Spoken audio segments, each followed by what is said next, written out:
जब straight of Hormuz में लगभग 200 जहाज लंगर डाले हुए हैं और किसी भी जहाज की आवाजाही की इजाजत नहीं है, ठीक उसी वक्त हिंदुस्तान के झंडे तले समंदर में उतरे जहाज पूरी शान से स्ट्रेट ऑफ हॉर्मुज से निकले, तो इसे आप क्या कहेंगे? क्या इसे पूरी दुनिया में भारत की बढ़ती धाक का पैमाना माना जाएगा?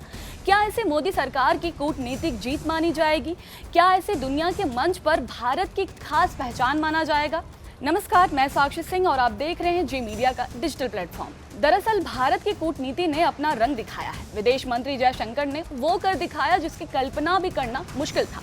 खबर है कि ईरान ने स्ट्रेट ऑफ हॉर्मुज से तिरंगे के झंडे तले आने वाले जहाजों पर लगी नाकाबंदी हटा दी है, यानी भारत आने वाले टैंकर अब स्ट्रेट ऑफ हॉर्मुज को पार कर सकते हैं।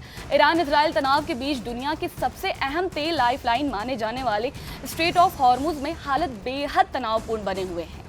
हमलों और सुरक्षा खतरों के कारण यहाँ से गुजरने वाले कई तेल टैंकरों की आवाजाही पर ईरान ने रोक लगा दिया है, जिसका असर वैश्विक बाजार और तेल की कीमतों पर भी देखने को मिल रहा है। मिसाइल और ड्रोन हमलों की बढ़ती घटनाओं के बीच कई विदेशी जहाज इस समुद्री मार्ग में निशाने पर आए हैं, लेकिन इसी तनाव के बीच भारत के लिए एक बड़ी राहत की खबर सामने आई है। भारत और ईरान के बीच उच्च स्तरीय कूटनीतिक बातचीत के बाद ईरान ने भारत झंडाधारी टैंकरों को स्ट्रेट ऑफ हॉर्मुज से सुरक्षित गुजरने की अनुमति दे दी है।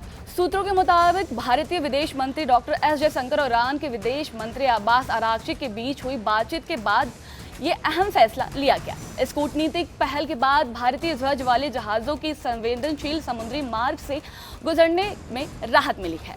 कूटनीतिक सहमति के तुरंत बाद इसके असर भी दिखाई दिए हैं।